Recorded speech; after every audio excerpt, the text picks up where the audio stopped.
আসসালামু আলাইকুম রহমতুল্লাহ। কেমন আছেন আমার প্রাণপ্রিয় এলাকাবাসী? আশা করি সবাই ভালো আছেন এবং আমিও ভালো আছি আলহামদুলিল্লাহ। এই ক্লান্তিময় দুপুরে আমার বড় মেম্বারকে নিয়ে যেতে হবে স্টেডিয়ামে, কারণ উনি স্টেডিয়ামে খেলার প্র্যাকটিস করেন আর ওনার সাথে যোগ দিয়েছেন ওনার চাচতো ভাই। তাই আর দেরি না করে এই রুগীদেরকে নিয়ে চললাম আমি পাবনা হসপিটালে, আর আপনাদেরকেও দেখিয়ে দিলাম আমার কালো চেহারাখানা। তবে আশা করি আপনারা হতাশ হবেন না এই চেহারা দেখে।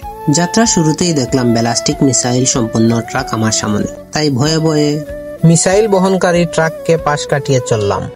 সাথে সাথে হৃদয়ে উদয় হলো, যদি পৃথিবীতে আবার শান্তি ফিরে আসতো তাহলে পৃথিবীতে কত না সুখ এবং সমৃদ্ধি বিরাজমান থাকতো। আর এইসব মহান কথা ভাবতে ভাবতে মনে হলো, যদি বাংলার শেষ নবাব সিরাজউদ্দৌলা বেঁচে থাকতেন তাহলে বলতেন এই চেহারার ছেলেটি কিভাবে নবাব হয় না। অবশ্যই এই চেহারার ছেলে নবাব হওয়ার যোগ্য, কিন্তু দুঃখের বিষয়, না আমি নবাব না আমি অন্য কিছু, আমি বিদেশে কামলা দিচ্ছি। আর তাও ভালো, আলহামদুলিল্লাহ। মাঝে মধ্যে নিজেকে প্রশ্ন করি, হে শাহরিয়া ভাই, এত সব আবেগ কোথায় থাকে? তোমার এত আবেগের কারণে এলাকাবাসীরা শান্তিতে ঘুমাতেও পারছে না, বসতেও পারছে না, খেতেও পারছে না। আর এসব ফাও কথা বলতে বলতে চলে এলাম চীনের সেই বিখ্যাত গ্র্যান্ড ক্যানিয়ন ব্রিজ, এবং গ্র্যান্ড ক্যানিয়ন ব্রিজ থেকে আমরা দেখতে পাচ্ছি কাতারের সেই বিখ্যাত দোহা এবং সামাল সড়ক।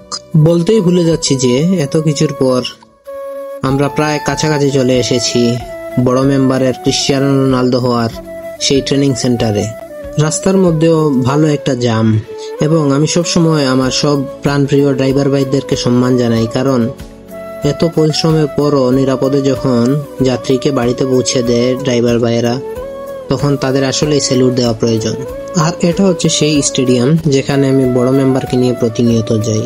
আর বড় মেম্বারকে ড্রপ করে গাড়ি সবুজ বালকের মতো রিভার্স করে সুন্দর করে পার্কিং করলাম। আর আশেপাশে যতগুলা গাড়ি দেখছেন সবাই এসেছে এই স্টেডিয়ামে প্র্যাকটিস করতে। আর এর প্রতি ঘন্টার বিল আমার অর্ধেক মাসের বেতনের সমান। দুঃখ সুখ মুখ নিয়ে গাড়ি ভদ্র ছেলের মতো বন্ধ করে এমন ভাবে ভাব নিয়ে নামলাম যেন মনে হচ্ছে আমি সেই শেষ নবাব। চলুন তাহলে ভিতরে যাওয়া যাক, আমরাও যাই ভিতরে গিয়ে একটু ঘুরে আসি। আর এটা হচ্ছে ভিতরের একাংশ, বেশ চমৎকার পরিবেশ। আর আশা করি বুঝতে পারছেন আমার মুখ দেখে, কারণ আমার এই কালো মুখে প্রমাণ দিচ্ছে কেমন লাগে ভিতরের পরিবেশটা। আর আসলে ভিতরের পরিবেশটা অনেক সুন্দর এবং চমৎকার, এবং আপনাদের সাথে উপভোগ করতে করতে বসে পড়লাম আলিশান চেয়ারে। আর মনে হচ্ছে আহা কি আনন্দ আকাশে বাতাসে। তাই ভাবলাম এখানে না বসে আমার মামার সাথে দেখা করে আসি। তাই